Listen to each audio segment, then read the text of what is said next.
하나님의 은혜와 평강이 오늘 예배하는 모든 분들에게 함께 하시기를 주님의 이름으로 축원합니다. 지난주에 러시아가 드디어 우크라이나를 우크라이나는 크림반도를 자기 나라 땅으로 이제 만들어 놨습니다. 60여 년 전에 우크라이나에 줬던 크림반도를 러시아가 다시 60년 만에 이제 바로 가져가 버렸어요. 그래서 지금 크림반도에 지금 전쟁의 가능성이 굉장히 높아지고 있습니다.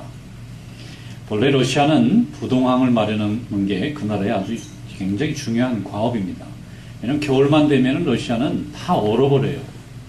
그런데 배를 띄워야 되는데 이 크림반도 우크라이나 옆에 거기가 유일하게 얼지 않은 항구입니다. 그래서 러시아는 지금 물불을 안 가리고 차지하게 돼 있어요. 그래서 지금 서방에서는 그걸 어떻게 막아보려고 애를 쓰는데 힘센 나라가 자기 마음대로 하겠다고 하니까 전쟁을 할 수도 없고 달랠 수도 없고 지금 굉장히 괴로운 중이에요. 그런데 이 크림 자치구가 러시아로 넘어가게 된 계기가 우크라이나의 내분에 있었다 이거예요. 내분이 벌어지고 대통령도 물러나게 되고, 그런데 거기에 청년들이 총을 들고 시위를 하면서 자꾸 싸움을 일으키니까 그만 힘 있는 나라가 땅의 절반을 그냥 뺏어가는 이런 결과가 생기지 않았습니까? 이 힘이라는 것은 굉장히 균형을 잘 이루어야 되는데 힘으로 하겠다면 힘으로 또 나오게 되어 있는 거예요. 그래서 결국은 우크라이나의 역사로 볼 때는 그 자경단들, 말하자면 청년들이 총 들고 다니면서 시위하고 나라를 어수선하게 하지 않았더라면 이렇게 귀한 땅을 뺏기지 않았을 뻔하지 않았느냐, 이런 생각을 하는 사람들이 참 많습니다. 여러분, 역사 속에서 보면 폭력은 폭력을 낳고 힘은 더 큰 힘을 끌어들이우는 그런 작용을 합니다. 그래서 힘을 통한 해결이라는 것은 항상 결과가 선하지 못해요. 손실이 많습니다. 그래서 우리 예수님도 세상에 물리적 힘이 가지고 있는 이런 독성을 아셨기 때문에 하나님이 주시는 말씀의 힘으로, 믿음의 힘으로, 그 사랑의 표현으로 그 갈등을 해결할 것을 말씀해 주시고, 예수님 스스로 사랑으로 세상을 이기라고 우리에게 말씀하신 줄로 믿습니다.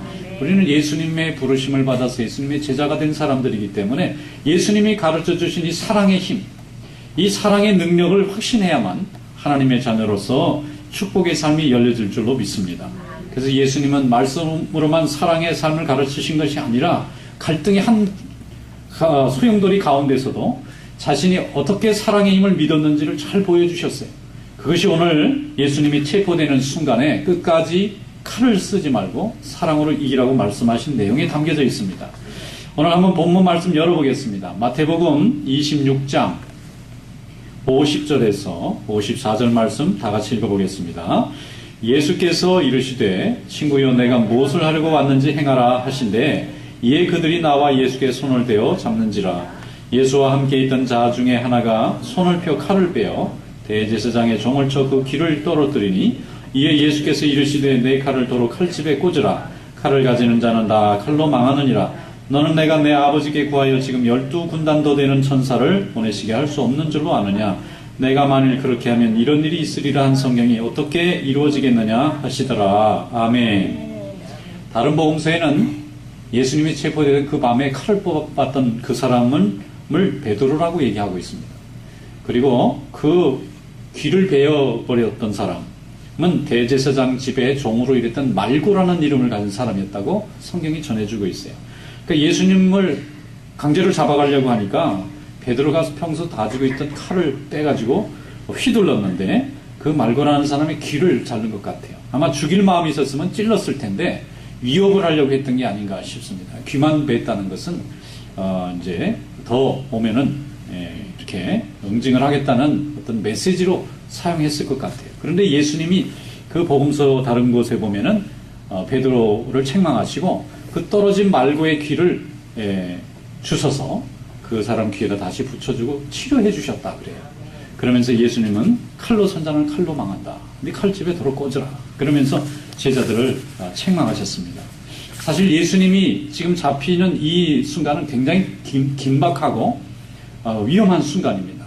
지금은 아직까지 제자들이 옆에 있습니다. 그러나 지금 이제 잡혀가면 제자고 예수님을 좋아하는 백성이고 아무도 없어요. 이제 잡혀가면 그들이 어떻게 죽일지 다 알고 있습니다. 그래서 예수님은 정말 안 잡혀가고 싶었어. 바로 전까지 겟세마네에서 하나님 앞에 열심히 기도했습니다. 그러나 하나님의 뜻이기 때문에 받아들였는데 이제 자기를 잡으러 수많은 사람들이 몰려왔어요. 그런데 역사를 연구하는 사람들은 성경도 참 자세하게 연구합니다. 예수님을 체포하러 온 사람이 대략 얼마나 됐었을까? 한 100여 명쯤 되지 않았을까 생각하는 사람도 있고 어떤 분은 1000여 명쯤 됐을 거라고 산 밑에 쫙 이렇게 군대로 이미 다 도망갈 테러를 다 차단하고 그 중에 이제 행동대원들이 한 100명쯤 올라가고 가려다가 이제 껌껌한 중에 누군지 알 수가 없으니까 13명, 12명 중에 예수님을 이렇게 포옹하면 그게 신호로 다 짜고 올라왔기 때문에 예수님이 거기서 탈출한다는 것은 거의 불가능했을 것으로 보이고 또 예수님하고 같이 제자들이 강력하게 반발을 했으면 아마 다 잡아갔을 수도 있을 거예요. 그런데 그들의 목적은 제자들이 아니라 예수님만 잡아가면 되니까 예수님을 이제 잡으러 온 겁니다. 그때 예수님도 제자들이 좀 힘이 세서 자기를 보호하고 자기가 피해갈 수 있으면 얼마나 좋았겠어요. 그런데 예수님은 그렇게 하지 않으시고 오히려 칼을 뽑아서 위협하는 베드로의 그 객기를 내려놓으라고 합니다. 이길 수 있는 싸움이 아니잖아요. 제자들만 공연히 다칠 수가 있고 또 예수님은 지금 잡혀가기를 마음으로 결정하셨어요. 이제 피해서 도망갈 마음이 없으세요. 그런데 그걸 가지고 갈등을 일으키는 베드로를 오히려 책망하는 것입니다. 여러분, 세상에는 힘을 가지고 힘을 보여주는 행위를 기가 있다 그렇게 말해요. 그런데 자꾸 사람들한테 힘도 없으면서 어설픈 힘을 보이는 걸 우리는 객기라고 해요. 식설객설하면서 말이죠. 마치 힘이 없는데 있는 것처럼 말하는 걸 객기라고 해요. 또 어떤 사람은 호기를 부리는 사람도 있습니다. 그게 뭐 용감하지도 않은 사람이 무척 용감한 것처럼 어떤 사람은 술의 힘을 빌어서 자기가 힘 있는 것을 보여주는 사람, 이건 취기로 일을 하고 말하는 사람이 있죠. 그러나 이 모든 증상의 공통점은 실제 힘이 없는 것입니다. 실제 힘이 없는데 힘이 있는 것처럼 보여야만 되기 때문에 술의 힘을 빌려서 공연히 없는 용기를 내서 사람들을 좀 혼란스럽게 해서 거기서 자기의 힘을 보이려고 하는 것이 바로 이런 것들이라는 거예요. 베드로도 어쩌면은 예수님 앞에서, 제자들 앞에서 마지막으로 내가 얼마나 힘이 있는 사람인가를 보여주기 위해서 칼을 뽑았다고 생각합니다. 그런데 예수님은 그 호기를 부리는 베드로의 마음을 아시기 때문에 그 칼을 내려놓으라는 거예요. 왜냐하면 베드로만 다치잖아요. 아무 쓸모가 없는 것입니다. 여러분, 진정 힘이 있는 자는 작은 힘에 의존하지 않습니다. 여러분, 진정 강한 힘은 우리 하나님께서 우리에게 주시는 믿음의 힘인 줄로 믿습니다. 세상에 그 어떤 사람이 우리를 흔들려고 해도 하나님을 믿는 우리 믿음의 힘을 어떤 사람도 이길 수가 없습니다. 그런데 그런 힘을 가지지 않은 자가 자꾸 주먹에 의존하고 폭력에 의존하고 세상의 물리력을 사용하려고 하는 것입니다. 그래서 공포로 두려움으로 사람들을 다스리는 그 힘은 하나는 얻을 수 있지만 사랑으로 믿음으로 다스리는 힘은 둘도 없고 열도 없고 다 얻게 되는 줄로 믿습니다. 그래서 예수님은 이 세상에 사람의 힘이 아니라 하나님이 주시는 믿음의 힘, 우리 마음을 강건하게 담대함으로 얻음으로 인해서 얻게 되는 이 사랑의 힘을 세상의 힘보다도 귀한 힘이라고 말씀하시고 그 힘을 의존해서 세상을 변화시켜 나가라고 말씀하신 줄로 믿습니다. 마태복음 5장 39절에 보면은 예수님께서 이렇게 말씀하셨어요. 내 오른편 뺨을 치거든 왼편도 돌려대며 겉옷을 가지고자 하는 자에게는 속옷도 내주고 억지로 오리를 끌고 가거든 그 사람과 심리를 동행해주라 그랬습니다.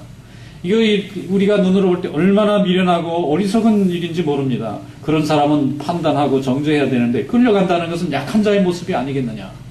하지만은 세상으로 볼 때는 미련한 사람이지만 우리 하나님으로 볼 때는 지혜로운 자라고 분명히 말씀했습니다. 이것이 사랑의 힘인 줄로 믿습니다. 그런 작은 거는 다 내주고 진정으로 그의 마음을 변화시키고 그의 삶을 결단하게 만드는 사랑의 힘은 붙들라는 것입니다. 그런 힘은 바로 하나님을 믿는 믿음의 힘에서 나오게 되는 줄로 믿습니다. 우리가 강하고 담대하고 가진 것을 풍부하게 가지고 있으면 작은 걸 뺏겨도 우리 마음속에 조급함이나 억울함이 없어요. 이것이 강자가 가지고 있는 장점입니다. 강자는 다 빼앗아가도 또 있으니까 여유가 있습니다. 그래서 그 사람 때문에 매달리고 그 사람 때문에 분노하고 내 중심을 잃는 일이 없어요. 그러나 약자나 힘이 없는 자나 정말 부족한 사람은 이 가진 것까지 다 뺏기면 죽는 것 같으니까 그걸 빼앗아가는 사람에 대해서 화가 나고 또 싸우게 되고 그렇게 되는 거예요. 여러분, 언제나 우리에게 복을 변함없이 공급해 주시는 복의 근원 되시는 우리 하나님을 붙잡는 성도 되시기를 축원합니다. 하나님이 공급해 주신 힘을 가지고 세상을 살면은 사람들이 나의 것을 빼앗아 간다 해도 하나님이 배로 채워 주실 것을 믿기에 오늘도 하나님 앞에서 위로받고 담대하게 될 줄로 믿습니다. 그래서 예수님이 하신 그 뒤에 말씀을 잘 보세요. 지금 베드로가 칼을 뽑아서 남의 귀를 베니까 예수님이 하시는 말씀이 이 말씀이잖아요. 하나님이 지금이라도 12영이나 되는 천사 군단을 보내주실 수 있지 않겠느냐. 여기에 나오는 헬라어 말씀인 군단이란 말은 우리의 사단하고 똑같습니다. 한 사단의 전투 병력을 2만 명으로 보면 12군단이면은 말이죠. 어마어마한 10만 명, 20만 명에 가까운 굉장한 수의 병력을 보내주실 수 있다는 거예요. 그런데도 예수님이 그런 방법을 원하지 않는다는 것입니다. 그렇게 하실 수 있는 분인데도 그렇게 하지 않겠다는 것입니다. 사람들이 동의하지 않고 사람들이 원하지 않는 것을 억지로 끌어서 무슨 유익이 있겠어요. 그들이 자발적으로 감사함으로 적극적으로 자기가 결단하여 순종할 때 그 힘이 생기는 거죠. 그래서 예수님은 이렇게 잡혀가는 거, 이렇게 매맞는 거, 이렇게 끌려가는 건 다 양보하자는 거예요. 그러나 그들의 마음을 진정으로 변화시키고 붙잡고 하나님 앞에 회개하고 구원시키는 이 일에 대해서는, 이 사랑의 힘에 대해서는 양보하지 말자는 것입니다. 할렐루야. 정말 큰 힘을 가진 사람은 작은 힘에 의존하지 않는 것입니다. 한 나라에 대사가 파견이 됩니다. 그러면 그 대사는 몸은 혼자지만 자기 나라를 대표하는 권세를 가지고 남의 나라를 찾아가는 거예요. 그 대사가 자기네 나라 이익을 위해서 열심히 주장하다가 자기 뜻대로 안 된다 그래서 불량배들을 돈을 사가지고 그 일을 추진하면 그걸 대사라고 하지 않습니다. 돌아오라고 해요.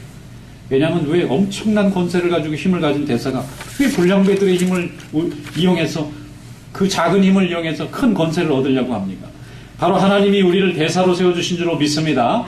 이 세상은 하나님이 통치하시는 세상이고 죄악과 마귀의 역사가 있지만 하나님이 우리를 대사로 보내주셨어요. 우리는 우리 혼자 힘이 있는 게 아니라 하나님이 우리와 함께 하시는 엄청난 영적 힘을 가지고 있어요. 그래서 우리가 선포하면 하나님이 다 이루어주시고 우리가 하나님의 뜻을 이 땅에 이루겠다고 하면 하나님이 다 도와주십니다. 그래서 하나님의 능력 가운데 거하는 사람들은 담대한 힘을 얻어서 하나님께 영광을 돌리게 되는 줄로 믿습니다. 그런데 왜 이렇게 강하고 담대한 힘을 가진 우리가 세상의 작은 힘을 붙잡고 이기려고 합니까?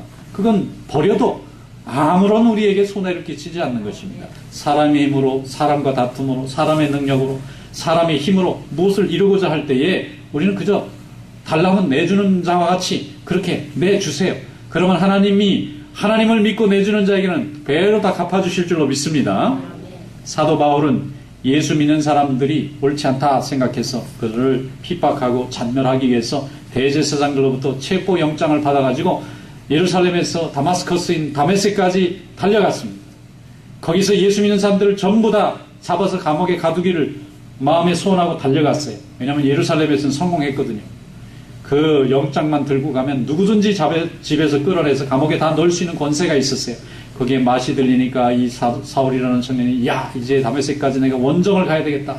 그리고 사람들을 데리고 다메섹에 올라가는데 부활하신 예수님을 만났습니다. 그가 3일 동안 실명하면서 느낀 건 하나님이 치면 금방 죽겠구나 하는 것을 깨닫고 회개했습니다. 그리고 나서 예수의 능력을 붙잡게 되었어요. 그전에는 이 법원이 발부한 이 체포 영장이 세상에 엄청난 권세가 있다고 믿었어요. 그걸 가지고 자기가 원하는 철학과 목적을 이룰 수 있다고 믿었습니다. 그러나 예수를 믿고 나서는 세상에서 세운 사람의 권세가 아무 능력이 없다는 걸 깨달았어요. 그래서 그때부터 사도 바울은 복음을 전하게 되었는데 복음 전하면서 가장 많이 감옥에 갇히고 매맞은 사람이 사도 바울입니다. 네, 여러분 생각해 보세요. 우리는 법정에 서서 재판만 받아도 벌벌 떨릴 것 같은데 이 사람은 밤낮 밥 먹고 하는 듯이 법정에 섰다가 갇혔다가 빠져나왔다가 이걸 35년 동안 반복하면서 평생 복음을 전하셨어요. 그럼 이 사울은 도대체 무엇을 믿는 것입니까? 세상에서 발부한 체포영장은 아무도 무섭지 않은 거예요. 이 사람은 이미 자기가 그걸 써봤고 경험해 본 사람이에요. 인간의 힘을 가지고 사람을 구속하는 게 아무런 의미가 없고 힘이 없다는 것을 알고 언제든지 빠져나오는 거예요.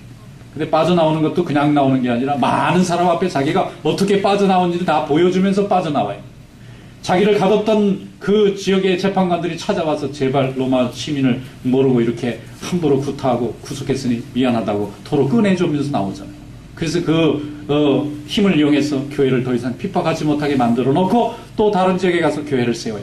이 사도 바울은 세상이 가지고 있는 이 힘, 국가가 가지고 있는 힘 이런 것조차도 하나님이 함께 하시면 자기를 막을 수 없다고 체험한 것입니다.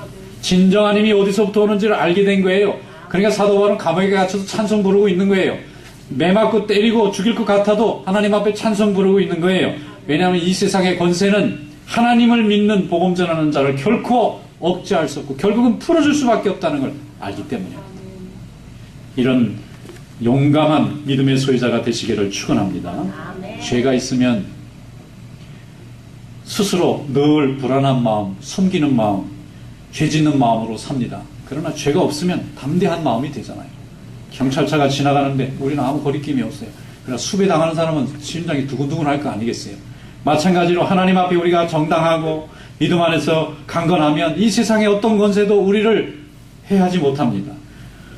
옛날 러시아 땅에 어느 마을에 아이들이 싸움이 일어났어요. 한 아이가 탁 맞아가지고 그냥 이렇게 부어가지고 집에 들어갔더니 엄마가 속이 상해가지고 개를 붙잡고 너 어떤 놈 때렸는지 얘기해봐. 그랬더니 옆집 아이가 때렸어요. 너 이리 와. 그래가지고 네가 왜 이 내 귀한 아들을 때렸냐고 큰 쥐어박았더니 막 혹이 났어. 그 홍난 아이가 자기 엄마한테 엄마 옆집 아줌마가 나를 이렇게 때렸어. 그러니까 화가 난 이 엄마가 도대체 이 귀한 내 자식을 어떤 사람이 때렸냐고 둘이 막 싸움이 났어요. 싸움이 났는데 끝이 안 나요. 이 레슬링을 해도 해결이 안 나. 그러니까 남편들이 또 나타나가지고 서로 얘기하다가 또 싸움이 났어요. 그러다가 이웃집이 서로 편이 나눠가지고 싸움하다가 나중에는 어떻게 됐느냐 하면은 불이 났어요. 너무 화가 나서 불을 질러버렸어요. 그래서 마을 절반이 탔대요. 이게 실제 있었던 일입니다. 그 중에 누가 좀 지혜로운 사람이 그렇게 하면 안 된다고 타일러 쓰면 되는데 서로 자기 생각을 감추지 않고 자기 방법을 양보하지 않으니까 그저 아이들 싸움으로 끝날 수 있는 일이 동네가 다 불이 나는 이런 어처구니 없는 일이 생기지 않아요. 여러분, 힘은 또 다른 힘을 부르고 미움은 또 다른 미움을 자꾸 증폭시킵니다. 그 고리를 끊는 방법은 사랑의 힘으로 시키는 길밖에 없는 줄로 믿습니다. 이런 작은 일에는 사랑하는 거예요. 그리고 정말 우리가 영원 구원하고 하나님의 나라를 이루는 일에는 헌신을 하는 겁니다. 몸 하나 양보하고 몸 하나 충성하고 그게 중요한 게 아닙니다. 우리의 뜻이 하늘의 뜻이어야 합니다. 하나님 아버지가 이 땅에 우리를 구원하시고 이 죽어가는 심령들을 위로하는 일을 우리가 맡겼으면 이 뜻을 위해서는 목숨을 걸고 헌신하지만 방법은 사랑해야 된다. 이것이 예수님이 마지막 체포하면서 가르쳐 주신 방법이잖아요. 내가 10만 명, 20만 명의 군대를 가지고 와서 나를 보호할 수 있으나 이렇게 잡혀가는 데는 쓰는 게 아니니라. 이런 걸 가지고 칼로 쓰는 게 아니니라. 내가 잡혀가서 매맞더라도 하나님이 온 백성의 마음을 성령으로 감동시켜서 구원받는 백성을 만드는 그날까지 우리는 이런 방법을 써서는 아니 되느니라. 할렐루야. 예수님은 가르치신만 그렇게 가르치신 것이 아니라 삶도 자기의 가르침이 진리라는 것을 증명하셨어요. 그러니까 우리의 구주가 되셨죠. 역사 속에 보면은 세계 제1차 대전이 있고 세계 제2차 대전이 있어요. 또 3차 대전이 날까봐 걱정합니다. 그런데 세계 제1차 대전이 일어나서 약 5천만 명이 사망했어요. 그리고 제2차 세계대전 때는 좀 더 많이 죽었습니다.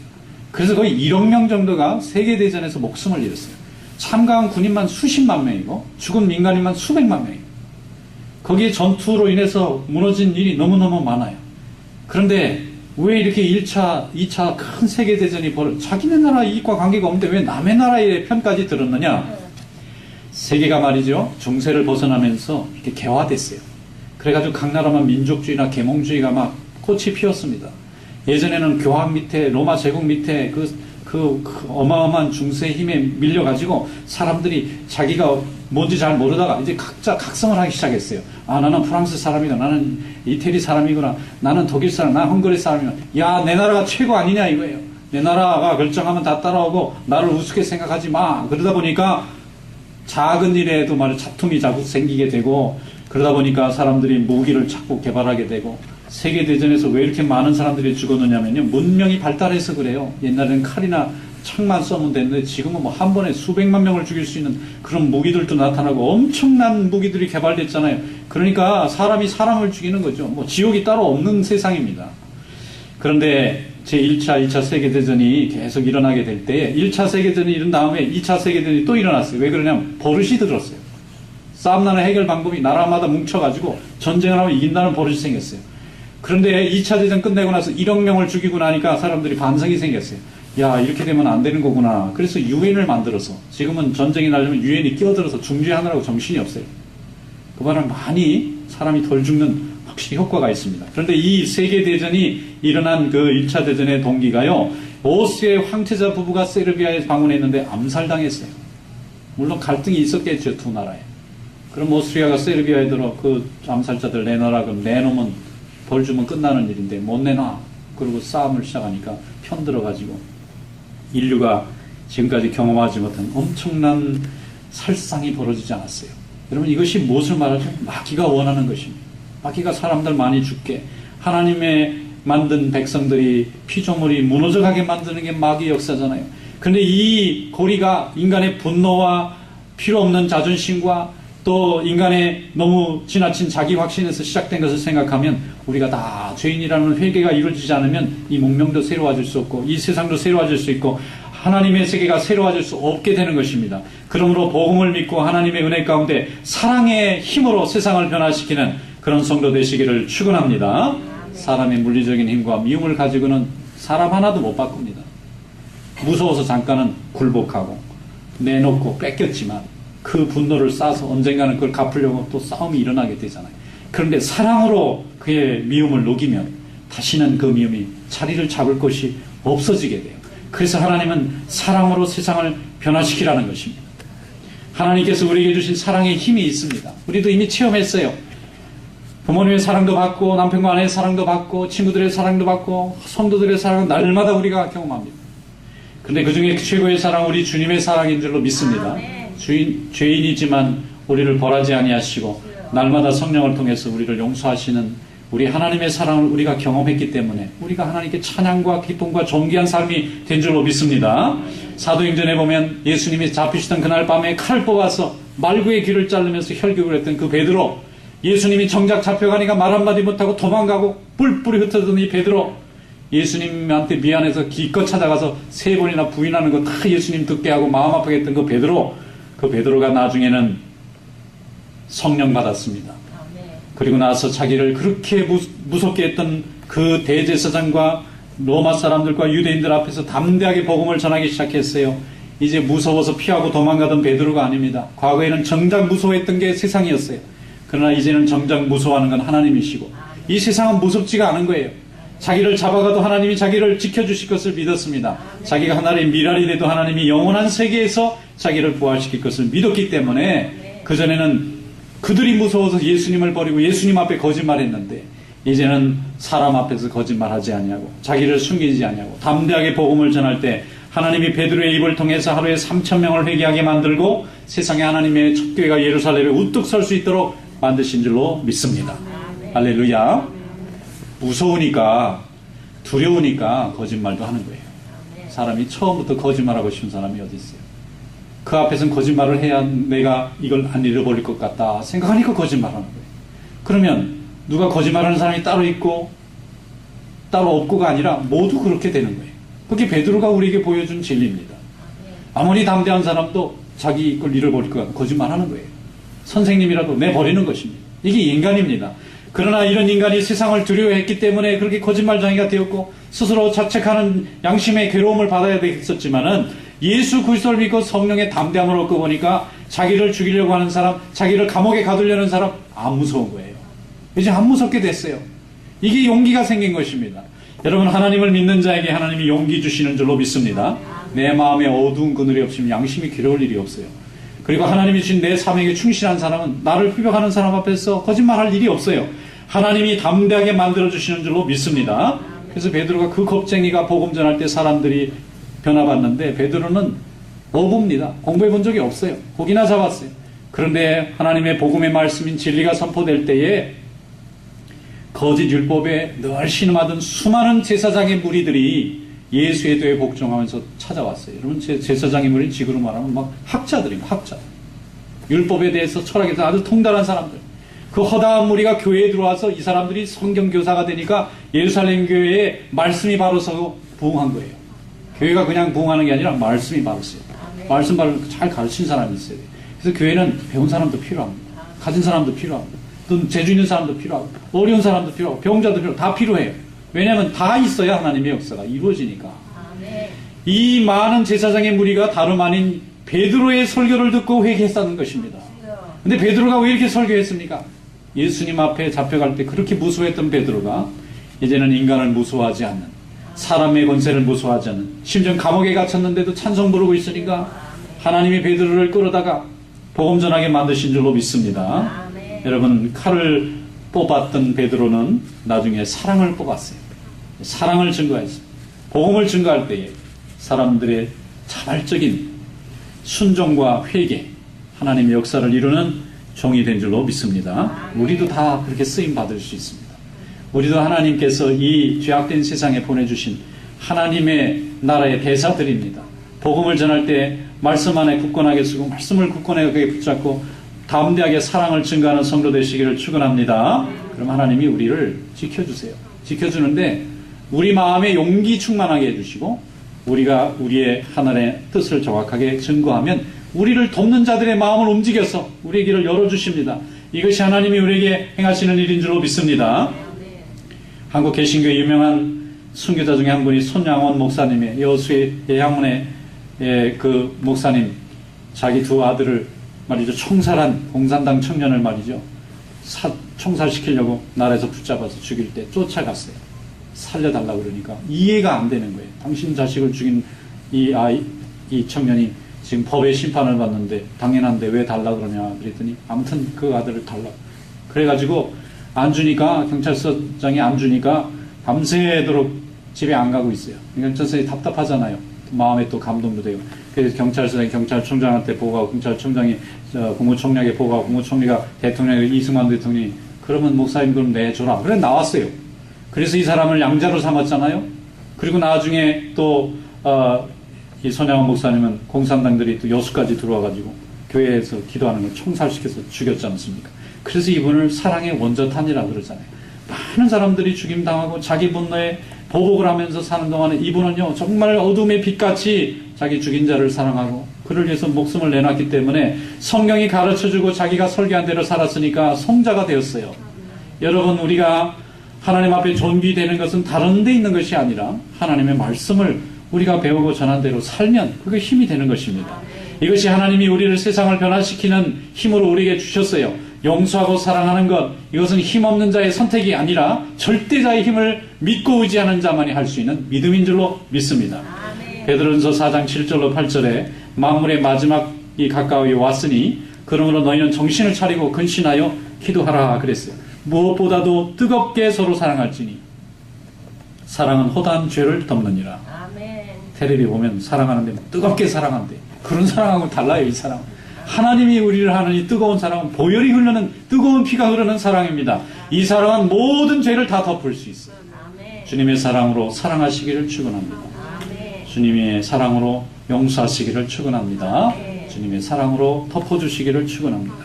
칼 빼던 베드로가 이제 로마까지 갔어요.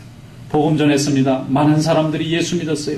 거기서 많은 사람들과 복음 전하다 순교했어요. 베드로가 죽은 그 순교의 피가 로마에 흘렀을 때 로마가 전 세상을 복음으로 증거하는 중심지가 된 줄로 믿습니다.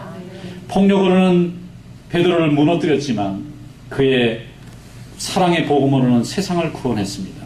여러분, 고상한 뜻을 갖는 성도 되시기를 축원합니다. 고상이라는 것은 높을 것이에요. 뜻이 높아야 돼요. 이 땅에 있는 것을 따르는 뜻이 아니라 하나님이 우리에게 주신 뜻, 세상을 구원하고 복음을 전하고 또 영혼을 구원하는 이 뜻이 세상에서 제일 고상한 거예요. 내가 내 사업을 올리고 내 자식을 높이고 내 인생을 높이는 것보다 더 아름다운 뜻은 하늘에 있습니다. 우리는 하늘의 뜻을 따르는 세상을 사는 순례자들입니다. 하나님의 뜻을 잘 따르면 하나님이 다 도우세요. 우리를 높이십니다. 혈기로 세상을 이길 수 없습니다. 인내와 오래 참음으로 순종과 겸손으로 세상을 이루어갈 수, 이것이 예수님이 마지막에 잡혀가면서 칼을 뽑는 자의 칼을 물리쳤던 이유입니다. 우리는 예수를 믿고 전할 때도 목적도 고상해야 되고 방법도 고상해야 됩니다. 복음적이어야 됩니다. 복음이란 기쁜 소식이잖아요. 우리가 전하는 목적과 과정이 모두 다 기쁜 소식이어야 되고 기쁜 방법이어야 됩니다. 이런 성도 될 수 있기를 축원합니다. 어떤 교회에 말씀꾸러기 집사님이 한 분 있었어요. 교회도 잘 안 나오고 한 번은 꼭 쌈만 일으키고 그냥 이것저것 자꾸 교인들이 뭐 하려면 회방에서 반대만 하고, 그래서 다 골칫덩, 아유 저 집사님은 좀 딴 교회 가면 좋겠다. 날마다 쌈만 일으키고, 아, 사람들이 그 사람하고 다 도망다녀. 그래서 이 사람은 더 화가 나니까 자기를 외면하는 걸 막 더 화를 내고 쌈을 자꾸 일으키는 거예요. 근데 그 교회에서 제일 오래된 할머니, 아주 나이가 많이 드신 권사님 한 분 있었는데 늘 기도만 하시는데 가만히 보니까 그분이 자꾸 말썽을 일으키는 거예요. 그래서 이제 그분을 위해서 기도하면서 그분을 이제 잘 품기 시작했습니다. 가서 얘기하면 자꾸 거절하고 모욕 주고 자꾸 화를 내고 그러는데도 계속해서 이 자리를 붙잡고 계속 기도하고 사랑하고 한 1년쯤 지나니까 녹아버렸어. 자기가 화내던 게 녹아버렸어. 그래서 그 다음에 그 집사님이 회개하고 권사님 말씀대로 교인들을 그때부터 사랑하기 시작했어요. 여러분, 분노라는 것은 상처에서 오거든요. 누군가 상처를 싹 치유만 해주면은 그 분노가 사랑으로 바뀌게 돼 있는데 그 과정을 우리가 참 견디기가 어려워서 대부분 기부합을 하는 것입니다. 하나님이 함께 하신 성도 되시기를 축원합니다. 내 안에서 내 주변에서 주님의 그 오래 참고 사랑하시는 그 사랑이 표현되는 성도 되시기를 축원합니다. 주님의 남은 고난에 동참하는 성도로서 주님의 그 사랑을 증거하는 성도 되시기를 축원합니다. 요한일서 4장 11절 말씀합니다. 사랑하는 자들아, 하나님이 이같이 우리를 사랑하셨은즉 우리도 서로 사랑하는 것이 마땅하도다. 어느 때나 하나님을 본 사람이 없으되 만일 우리가 서로 사랑하면 하나님이 우리 안에 거하시고 그의 사랑이 우리 안에서 온전해지느니라. 할렐루야. 이런 하나님의 사랑을 이루는 귀한 축복의 삶이 이루어지시기를 주님의 이름으로 축원합니다.